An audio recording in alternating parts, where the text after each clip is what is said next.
Hello दोस्तों, आइए स्वागत है आप सबका अपने इस यूट्यूब चैनल अभिषेक की क्लास में। आज मैं आपको भारत के मानचित्र के माध्यम से संपूर्ण भारत को बहुत ही संक्षिप्त और कम समय में बताने का प्रयास करूंगा। तो देखिए, जैसा कि आप देख रहे हैं, ये आपको दिख रहा है भारत का नक्शा है। इसमें सबसे पहले मैं बात ये करता हूँ कि भौगोलिक स्थिति की अगर बात की जाए, ग्लोब में अगर स्थिति भारत की देखी जाए तो भारत किस गोलार्ध में स्थित है। तो भारत, मान लो अगर ये धरती है गोल, ये 4 महीने बना दिए गोलार्ध, तो ये वाला जो गोलार्ध आपका है उत्तरी पूर्वी, तो भारत की स्थिति आपकी यहीं पे मिलती है। तो पहला प्रश्न तो ये बन जाएगा कि भारत आपका उत्तर पूर्वी गोलार्ध में स्थित है। दूसरा प्रश्न फिर आपका ये बनता है कि भारत का अक्षांश और देशांतर कितना है। तो मैं आपको यहाँ लिख के बता रहा हूँ कि भारत का अक्षांश जो है वो आपका है 8/4 से 37/6, 8/4 से 37/6 तक, 8/4 से 37/6 के बीच आप भारत का अक्षांश है। देशांतर की अगर बात करें तो भारत का देशांतर है 68/7 से 97/25। इन अक्षांश और देशांतरों के बीच भारत बसा हुआ है, यही अवस्थिति है भारत की। इसके बाद मैं बात करता हूँ कि भारत की आकृति के बारे में। अगर पूछा जाए कि भारत की आकृति कैसी है, जैसा कि आप देख रहे हैं इधर से इधर, दूसरा ये, तीसरा ये, चौथा ये, तो इस प्रकार भारत की आकृति अगर पूछा जाए कैसी है, तो भारत की आकृति आप बताएंगे, भारत की आकृति कैसी है, चतुष्कोणीय।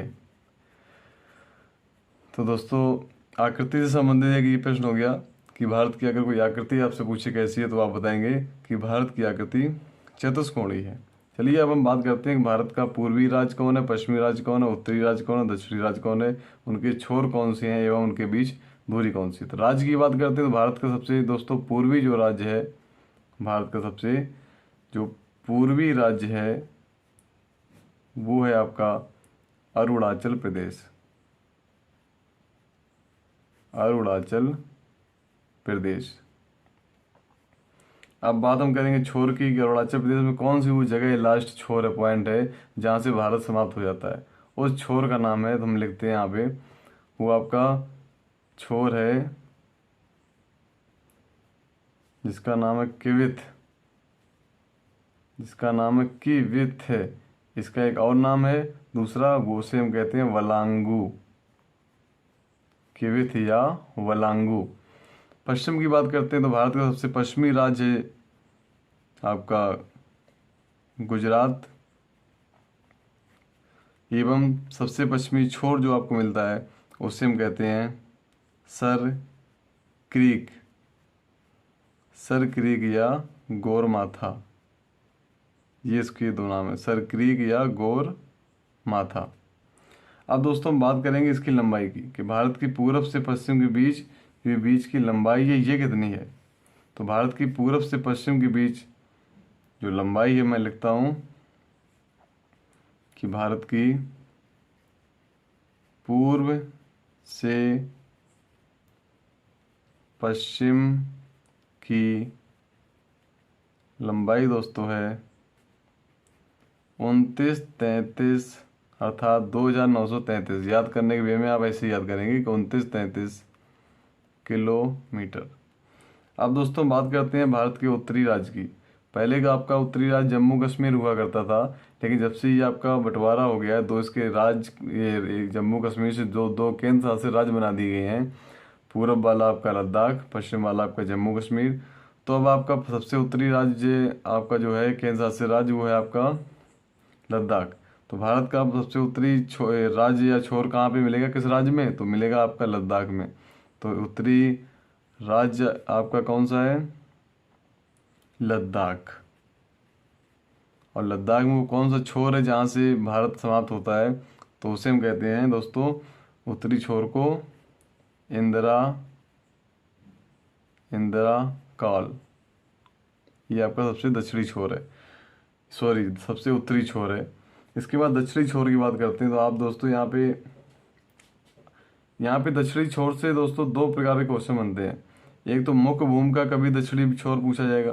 तो मुख्य भूमिका का दक्षिणी राज्य पूछे तो आपका है तमिलनाडु। कौन सा दोस्तों ये? मुख्य भूमि का दक्षिणी राज्य, तो आपका आ जाएगा तमिलनाडु। और इसका जब छोर पूछेंगे तो छोर आपका आ जाएगा यहाँ पे स्थित कन्याकुमारी, कन्याकुमारी। तो दोस्तों कन्याकुमारी का ही एक और दूसरा नाम है जिससे हम कहते हैं केप केमोरिन, केप केमोरिन। लेकिन दोस्तों ये तभी क्वेश्चन बनेगा जब मुख्य भूमि, ये आप जो देख रहे हैं भारत, ये आपकी मुख्य भूमि है। तो मुख्य भूमि का दक्षिणी राज्य तमिलनाडु है, जिसका दक्षिणी छोर आपका कन्याकुमारी है, केप केमोरिन है। लेकिन जब संपूर्ण पूछा जाए कि संपूर्ण भारत में सबसे दक्षिणी राज्य कौन सा है, तो आपका है वो अंडमान निकोबार।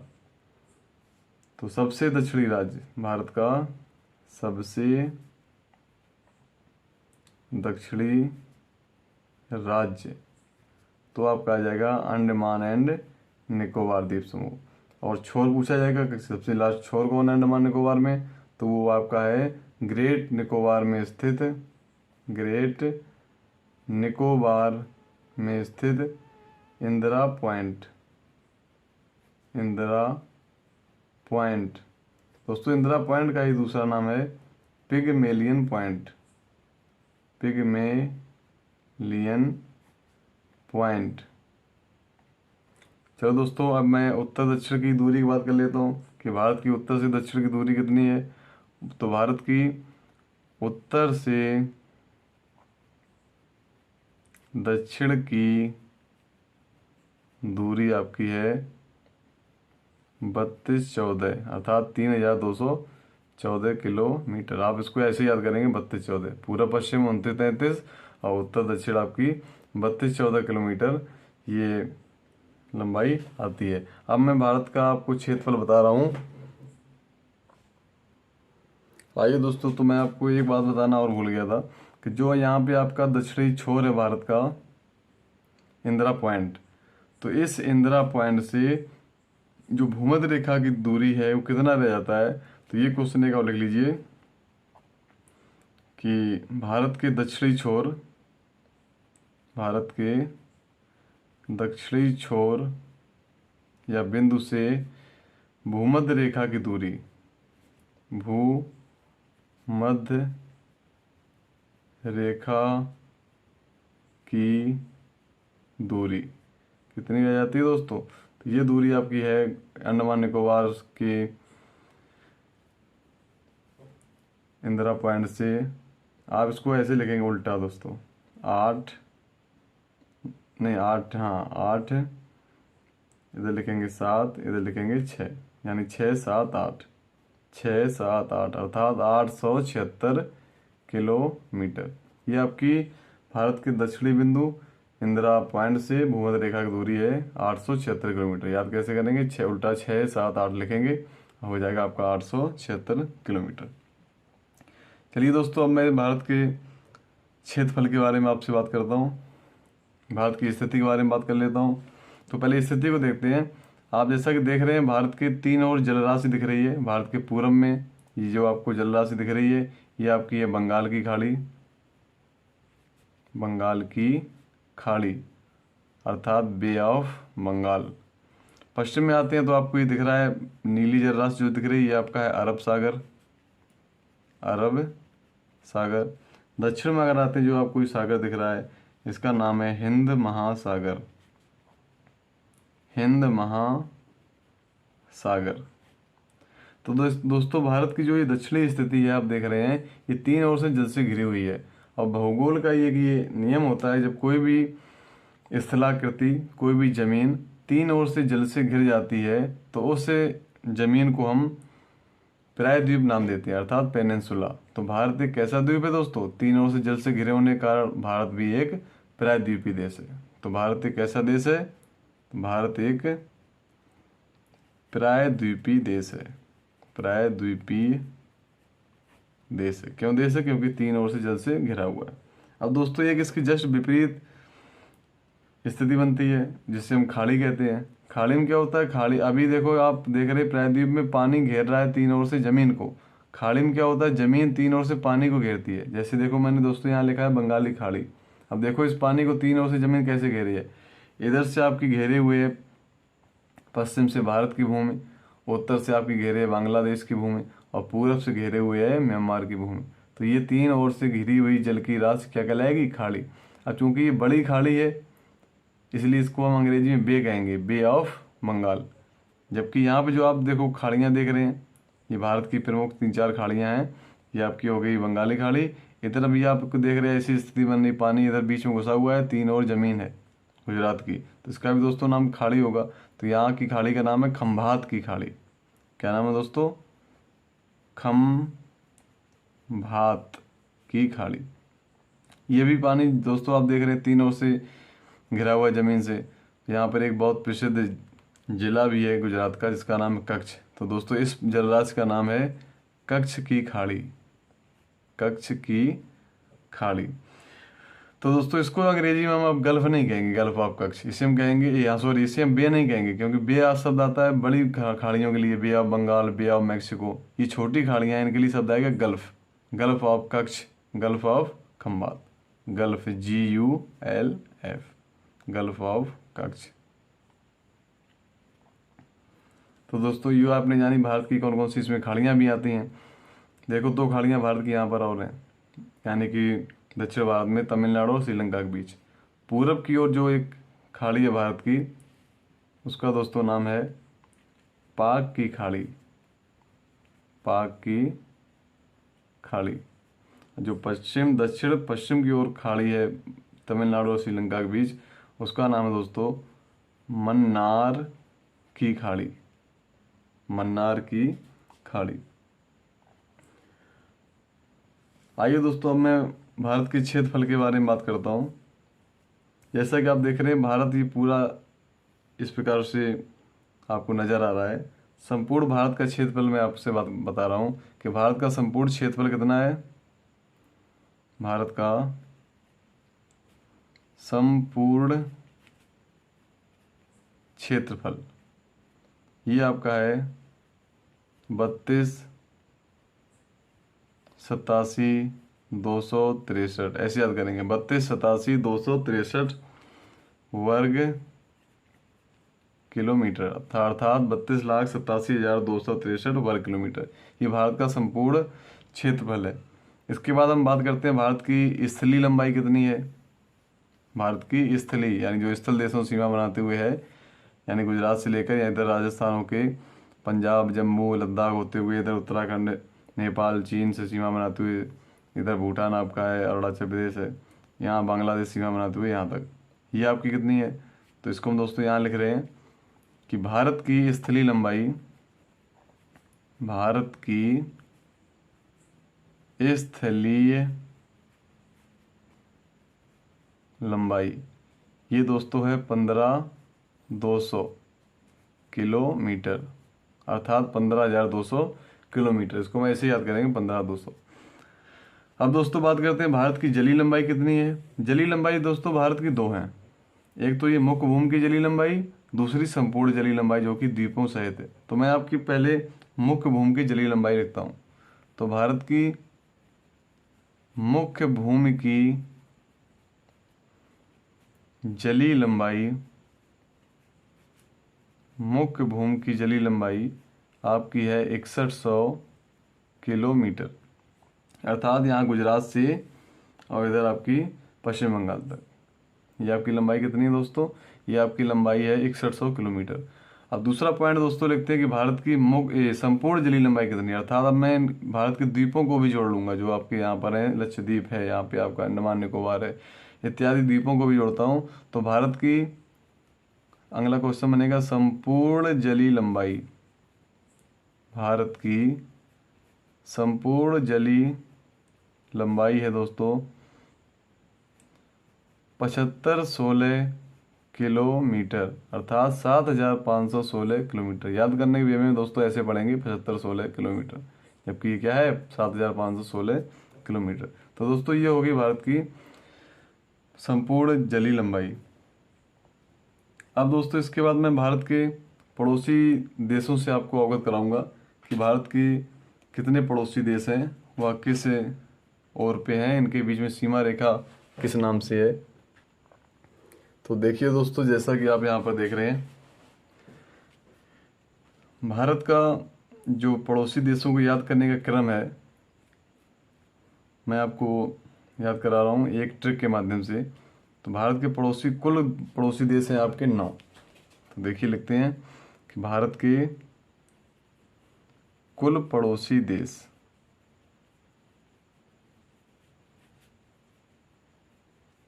भारत के कुल पड़ोसी देश दोस्तों हैं 9। इसके बाद प्रश्न आता है कि भारत के, अब देखो देखते हुए जाते हैं कौन कौन से 9 हैं। इधर आपको दिख रहा होगा ये आपका पाकिस्तान है, मैं पी बना देता हूँ। ये आपका अफगानिस्तान है, मैं आपको यहाँ पे EF बना देता हूँ। ये आपका इधर आप देख रहे हैं दोस्तों चाइना है, मैं CH बना देता हूँ। यहाँ पे दोस्तों आपका ये NP बना देता हूँ, नेपाल है। यहाँ पे दोस्तों आपका ये मैं BH लिख देता हूँ, भूटान हो गया। यहाँ पे जब आएंगे ये आपका दोस्तों MY बना देता हूँ, म्यांमार है जो आप देख रहे हैं। इधर आप जब आएंगे दोस्तों ये आपका मिलेगा BD, इधर से आ रहा हूँ बांग्लादेश। तो दोस्तों ये ऊपर आपके 7 हो गए, 1 2 3 4 5 6 7। 2 आपके दक्षिण में है, ये आपके जलीय पड़ोसी देश है। एक तो आपका हो गया ये SL श्रीलंका। एक दोस्तों यहाँ पे आपका है नीचे की तरफ यहाँ बना हुआ, ये आपका है मालदीव, मालदीव। तो दोस्तों ये हो गए आपके 9 पड़ोसी देश। अब दोस्तों देखो इसको याद करने की ट्रिक क्या है, बड़ी ही फनी ट्रिक है, किसी को भी एक बार में याद हो सकती है। ये इसकी ट्रिक है भारत के पड़ोसी देशों को याद करने की। बचपन में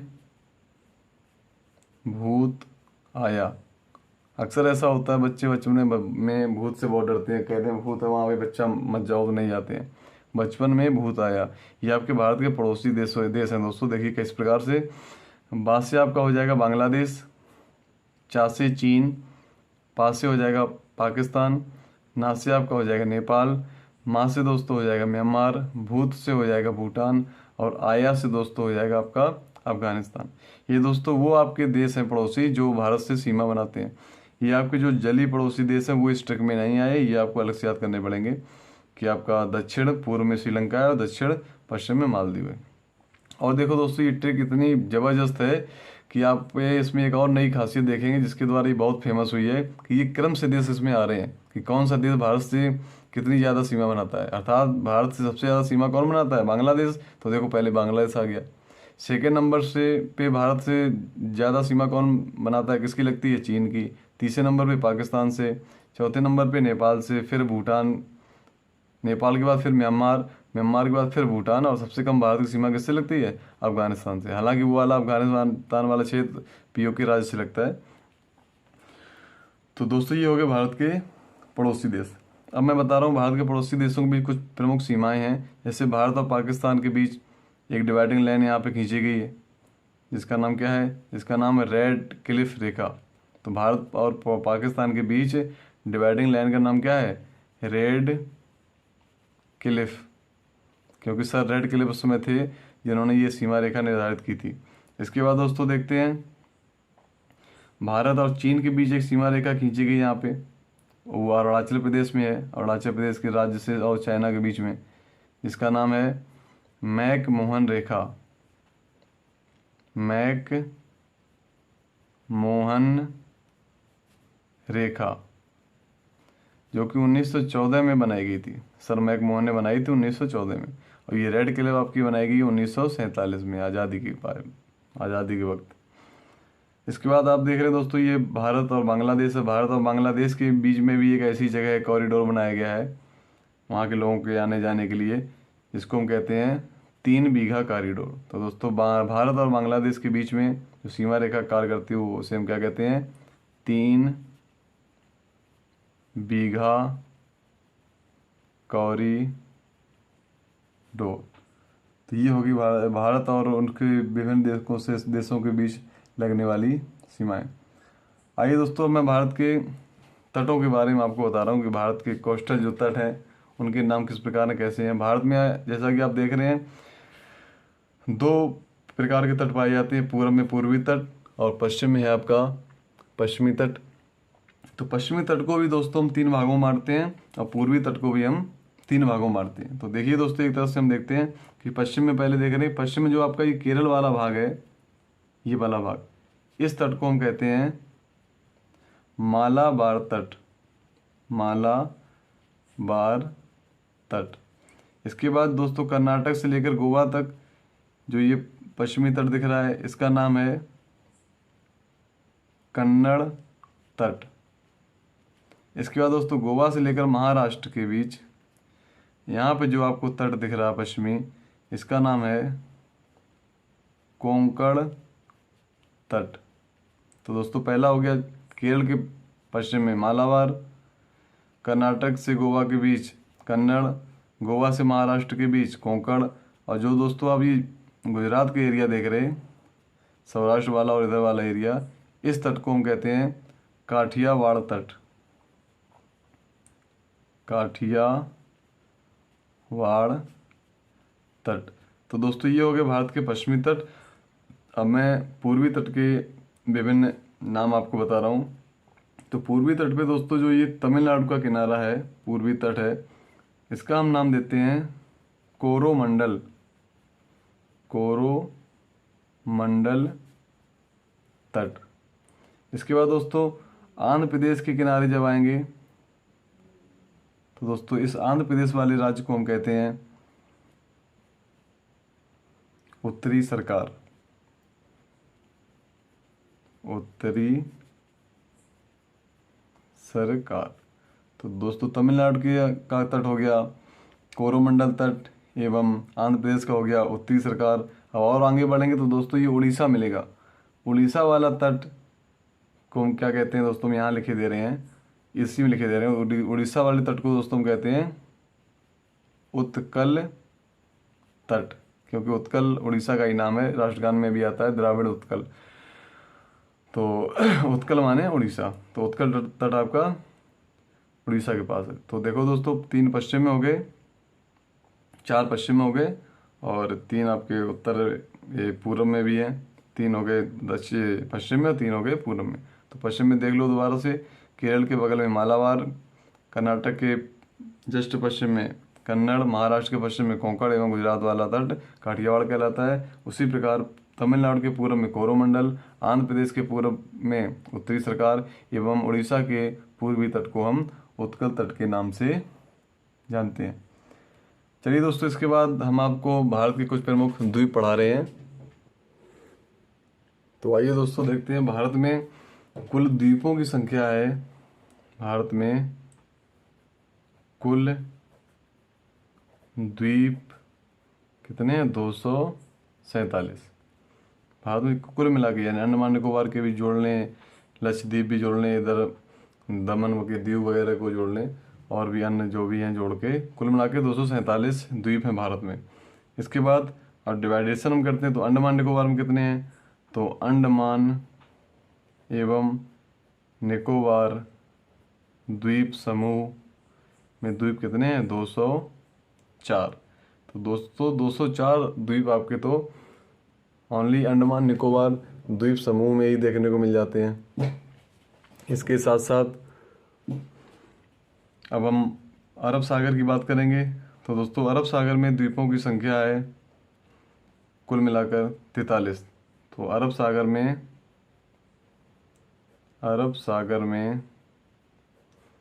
कुल द्वीप कितने हैं?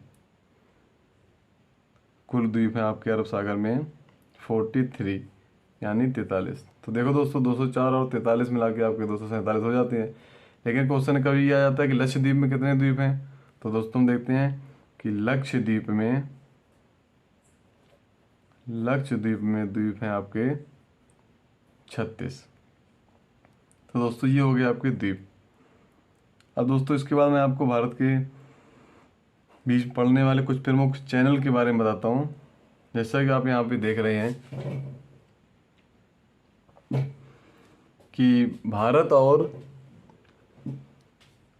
भारत में तो 10 नंबर पर आएगा अंडमान निकोबार के बीच। मैं एक तरफ से देखता हूँ, भारत में 3 चैनल आपको प्रमुख याद रखने हैं। मैं यहाँ पे लिख रहा हूँ। एक तो आपको याद रखना है कि भारत में एक आप है 8 डिग्री चैनल, 8 डिग्री चैनल, यही दो पूछे जाते हैं, 8 डिग्री, 9 डिग्री चैनल और दोस्तों 10 डिग्री चैनल।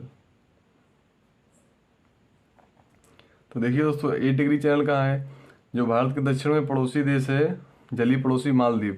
तो दोस्तों मालदीव एवं मिनकाय द्वीप के बीच।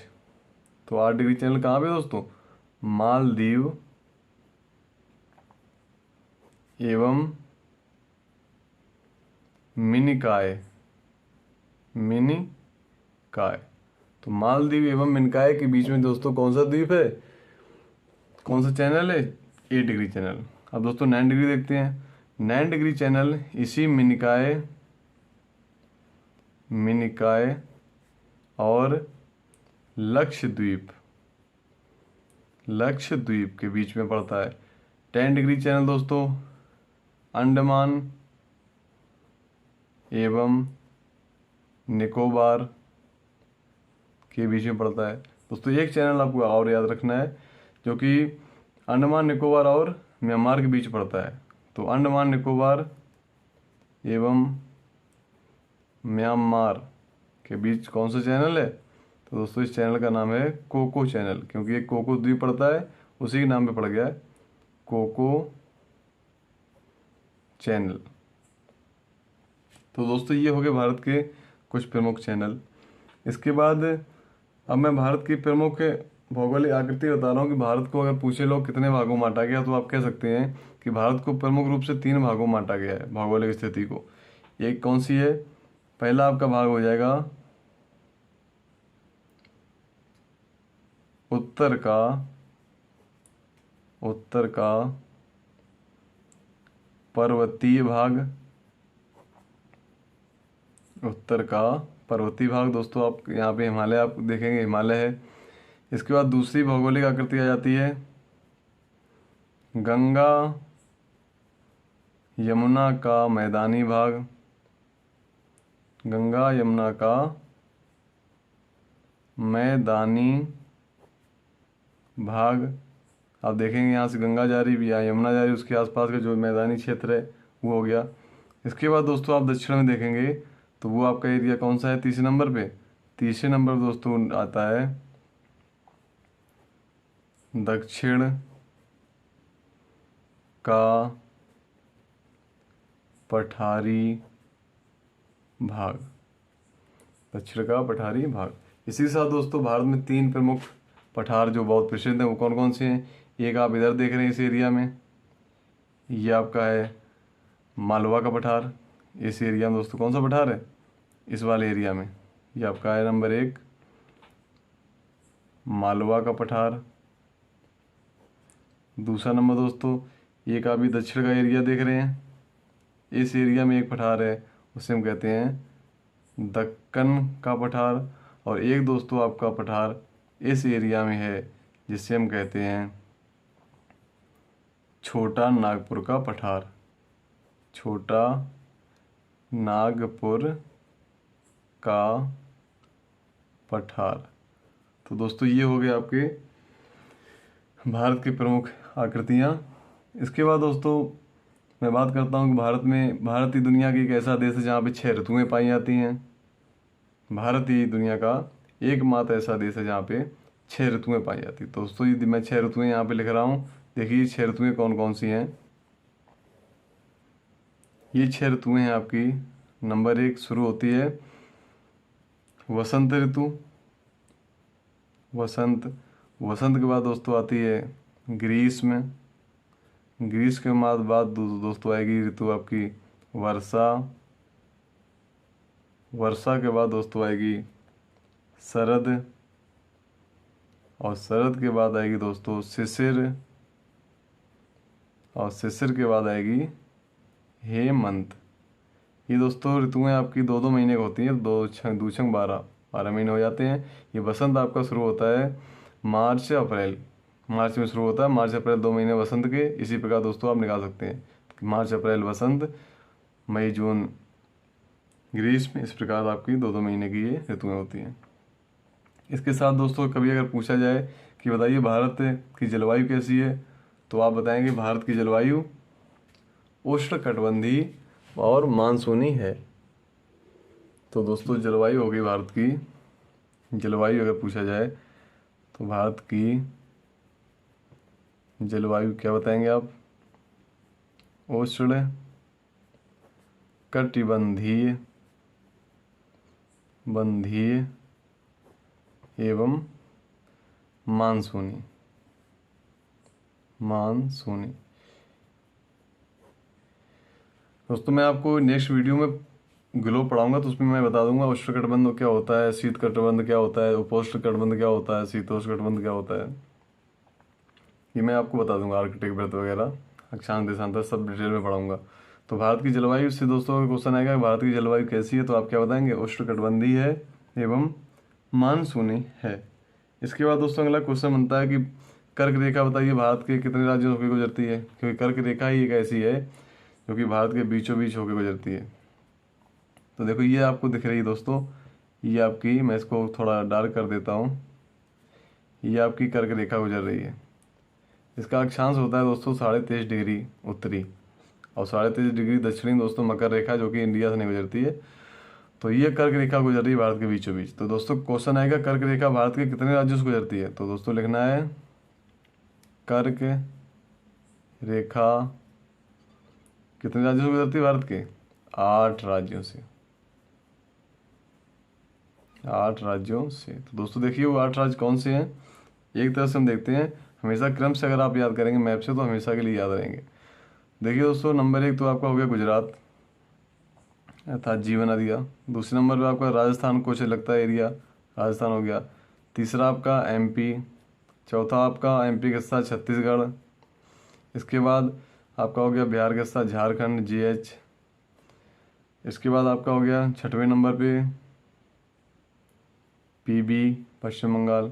इसके बाद इधर आपका मिल गया टीआर अर्थात त्रिपुरा, और लास्ट में आपका मिल गया एमजे मिजोरम। दोस्तों इन 8 राज्यों से करके रेखा गुजरती है। गुजरात क्रम से दोस्तों ऐसे याद करेंगे, गुजरात, राजस्थान, मध्य प्रदेश, छत्तीसगढ़, झारखंड, पश्चिम बंगाल, त्रिपुरा एवं मिजोरम। सबसे ज़्यादा अगर पूछा जाए कर्क रेखा किस प्रदेश से गुजरती है, तो मध्य प्रदेश से गुजरती है, और वो भी 14 जिलों से, मध्य प्रदेश के 14 जिलों से। आइए दोस्तों मैं एक बार में ये भी जान लेता हूँ कि अभी मैंने भारत को पढ़ा कि भारत में राज्य कितने हैं। तो वर्तमान भारत में, यानी वर्तमान की मैं बात कर रहा हूँ अर्थात 2022 की बात कर रहा हूँ, तो वर्तमान में भारत में राज्य हैं 28 एवं केंद्र शासित राज्य हैं, केंद्र शासित राज्य हैं आपके 8। तो केंद्र शासित 8 राज्य कौन कौन से, मैं एक बार आपको बता रहा हूँ। एक हो गया आपका ये 2 भागों में बटा हुआ है, एक हो गया आपका एल लद्दाख, दूसरा हो गया JNK जम्मू कश्मीर, तीसरा आपका हो गया CHH चंडीगढ़, चौथा आपका हो गया DL दिल्ली, पांचवा आपका हो गया इधर दमन एंड दीव प्लस दादरा नगर हवेली। इन दोनों को इकट्ठा कर दिया गया है, दमन दीव दादरा नगर हवेली अब मिलकर एक हो गए हैं। तो दोस्तों ये हो गए आपके 5 इधर पे, लद्दाख, जम्मू कश्मीर, चंडीगढ़, दिल्ली, दमन दीव एवं दादरा नगर हवेली। इसके बाद दोस्तों यहाँ पर आपका है LD लक्षद्वीप, और इधर आपका हो गया एक पांडुचेरी, PC लिखते हैं इसको। और दोस्तों इधर आपका है अंडमान एंड निकोबार द्वीप समूह। तो दोस्तों ये आपके 8 राज्यों के, लद्दाख A1, जम्मू कश्मीर 2, चंडीगढ़ 3, दिल्ली 4, दादरा नगर हवेली और दमन द्वीप 5, लक्षद्वीप 6, पांडुचेरी 7 एंड अंडमान निकोबार द्वीप समूह 8। ये आपके 8 हो गए केंद्र शासित राज्य। इसके बाद दोस्तों मैं आपको सबसे बड़े राज्य एवं छोटे राज्य बताता हूँ। अगर पूछा जाए कि क्षेत्रफल में भारत का सबसे बड़ा राज्य कौन सा है, बड़ा राज्य क्षेत्रफल में सबसे बड़ा राज्य, तो दोस्तों आपका है राजस्थान। अगर दोस्तों पूछा जाए जनसंख्या में सबसे बड़ा राज्य कौन सा है, जनसंख्या में बड़ा राज्य, तो दोस्तों आपका है यूपी। अब दोस्तों अगर ये पूछा जाए कि क्षेत्रफल में छोटा राज्य कौन सा है, तो दोस्तों वो आपका है माहे। नहीं, राज्य पूछा जा रहा है कि क्षेत्रफल में सबसे छोटा राज्य कौन सा है, वो तो जिला है माहे, तो सबसे छोटा राज्य दोस्तों है क्षेत्रफल में आपका गोवा। अब जनसंख्या में दोस्तों अगर सबसे छोटा राज्य पूछा जाए, जनसंख्या में सबसे छोटा राज्य, तो वो दोस्तों आपका हो जाता है सिक्किम। वो कौन सा है दोस्तों, सिक्किम। इसके बाद जिले की बात करते हैं दोस्तों। अगर पूछा जाए भारत में सबसे बड़ा जिला कौन सा है, भारत का सबसे बड़ा जिला, तो वो दोस्तों आपका है लद्दाख। एवं दोस्तों अगर ये पूछा जाए कि भारत का सबसे छोटा जिला कौन सा है, सबसे छोटा, तो वो दोस्तों आपका है माहे, जो मैंने अभी पिछली बार उसमें बताया था, पहले बता दिया था। ये आपका केरल में पड़ता है, केरल। ये माहे आपका दोस्तों केरल में पड़ता है। दोस्तों केरल माहे का भी एक अजीब रिकॉर्ड है। ये पांडुचेरी का जिला है और पड़ता है केरल में। पांडुचेरी के दोस्तों 4 जिले हैं पांडुचेरी राज्य में, सभी अलग अलग पड़ते हैं। पांडुचेरी एवं कराईकल तमिलनाडु के अंदर है। यनम एक जिला है पांडुचेरी का, वो पड़ता है आपका आंध्र प्रदेश में। और जो माहे आपका जिला है ये आपका पड़ता है केरल में। तो आइए दोस्तों, इसके बाद 2-3 बातें और बची भारत की, इसके बाद मैं आपका इस वीडियो का निष्कर्ष पे ज़रूर पहुंच जाऊंगा। तो चलिए दोस्तों 2 मिनट और देखते हैं। आइए दोस्तों अब हम बात करते हैं भारत के मानक समय की, कि भारत का मानक समय जो है वो कहाँ से लिया गया है, कितने डिग्री से लिया गया है, एवं गिनी उससे जीएमटी कितना आगे है। तो दोस्तों भारत का मानक समय जो है वो 82.5 डिग्री अक्षांश रेखा से निर्धारित किया गया है। ये भारत की 5 राज्यों से गुजरती है,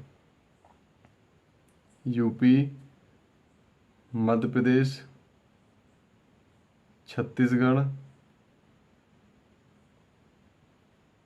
यूपी, मध्य प्रदेश, छत्तीसगढ़, उड़ीसा एवं आंध्र प्रदेश। तो दोस्तों 5 राज्यों से गुजरती है भारत की मानक समय रेखा। इसका देशांतर है 82.5 डिग्री। तो उत्तर प्रदेश, मध्य प्रदेश, छत्तीसगढ़, उड़ीसा और आंध्र प्रदेश, यहाँ से भारत का समय लिया गया है। और ये किस जगह से होकर गुजरती है, तो उसको उस जगह का नाम है इलाहाबाद के नैनी से। इलाहाबाद, इलाहाबाद यानी कि वर्तमान का प्रयागराज। तो ये प्रयागराज के नैनी एक जगह पड़ता है, नैनी, वहाँ से गुजरती है 82.5 डिग्री देशांतर रेखा। अगर विश्व का समय देखा जाए कहाँ से निर्धारित होता है, तो पूरे विश्व का समय कहाँ से सेट किया जाता है, तो एक है जीएमटी रेखा।